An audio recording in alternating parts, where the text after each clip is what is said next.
All around the world, marijuana is being decriminalized or even made legal. But is this really a good idea?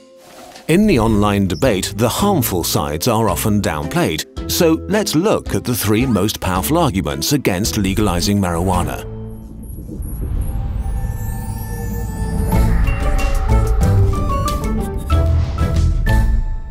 Argument number 1.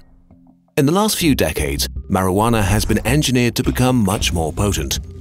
Today, marijuana is so potent that it's actually a strong drug that may cause psychosis. The main active ingredient of marijuana is THC, and there's strong evidence that THC is related to psychosis regardless of other risk factors.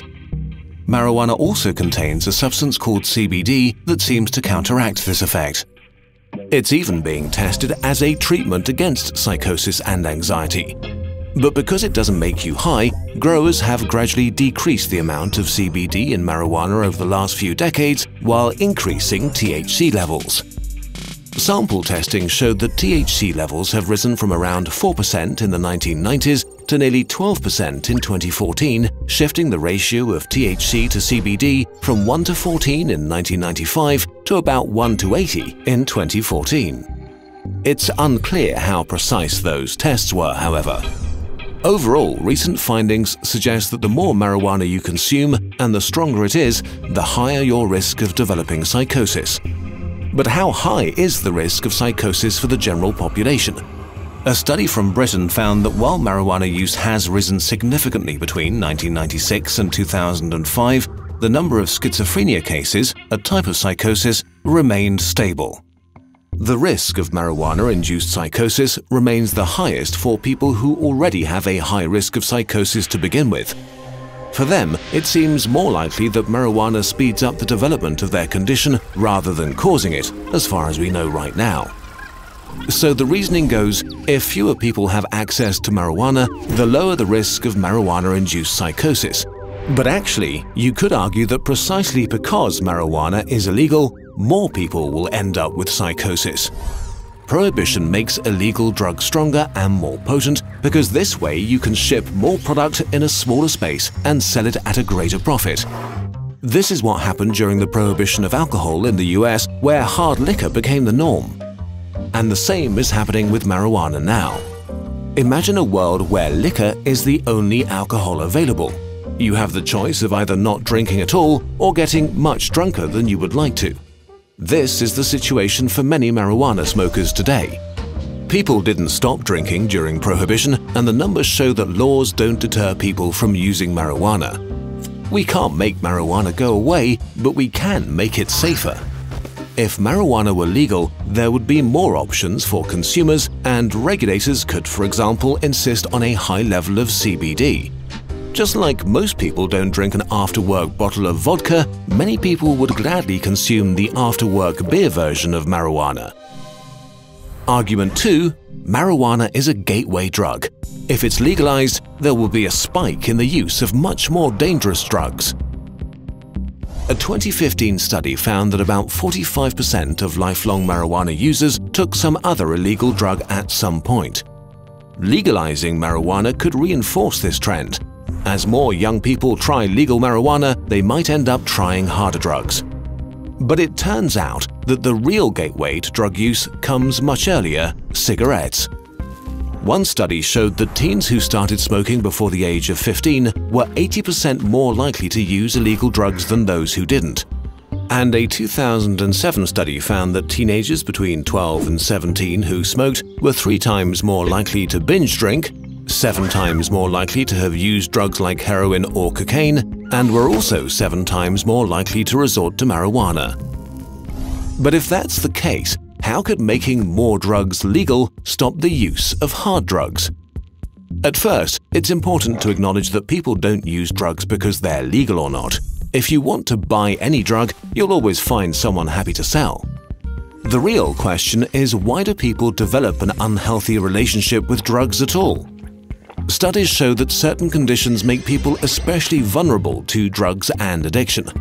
A difficult childhood, early trauma, low social status, depression, even genetic factors. Which drug they get addicted to is more often than not a matter of chance. Addicts take drugs to escape their problems, but drugs don't solve any of those problems and instead become a new problem. But punishing people for their unhealthy coping mechanisms doesn't change anything about the underlying causes either. So some argue we need to take a completely different route. In 2001, Portugal had one of the worst drug problems in Europe, so it was desperate enough to try something radical. Possession and use of all illegal drugs was decriminalized. You would no longer be arrested. Instead, authorities launched a major health campaign. People who were found with a small amount were referred to support services and got help with treatment and harm reduction. Drug use was seen as a chronic disease, not a crime. The results were stunning. The number of people who tried drugs and kept using them fell from 44% to 28% by 2012. The use of hard drugs decreased, as well as HIV and hepatitis infections and overdoses. Making drugs legal might overall help society much more than it harms it.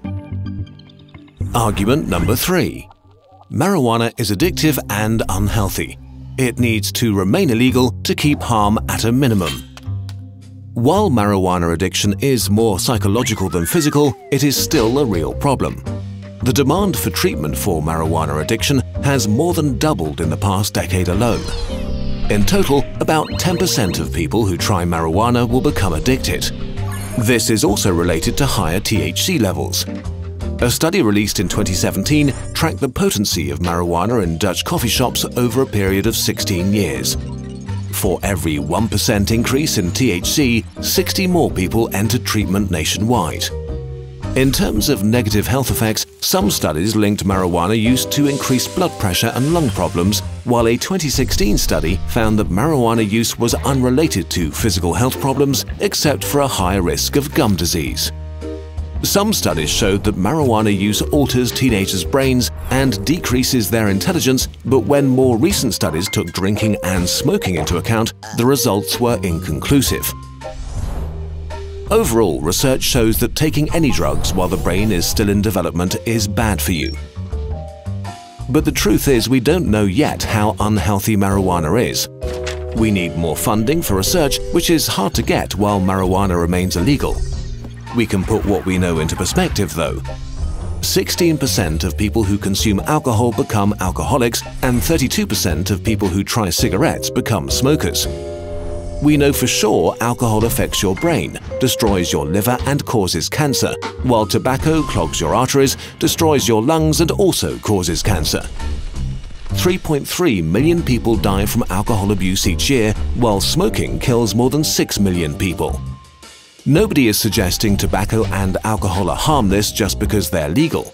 Also, nobody is seriously proposing to prohibit them, even though they are extremely dangerous.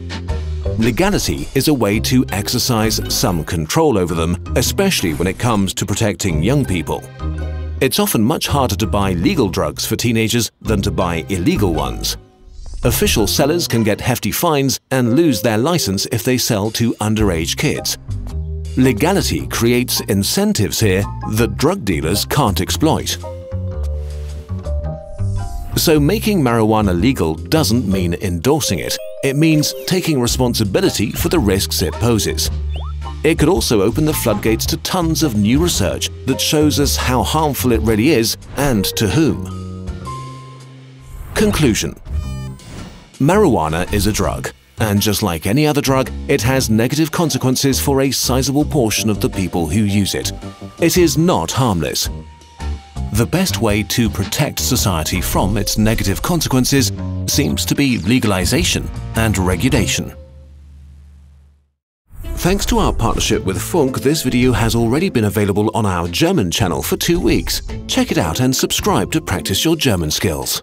And if you want to support the creation of videos that take months to research and prepare and get a bunch of cool stuff in return, you can do that on patreon.com/kurzgesagt.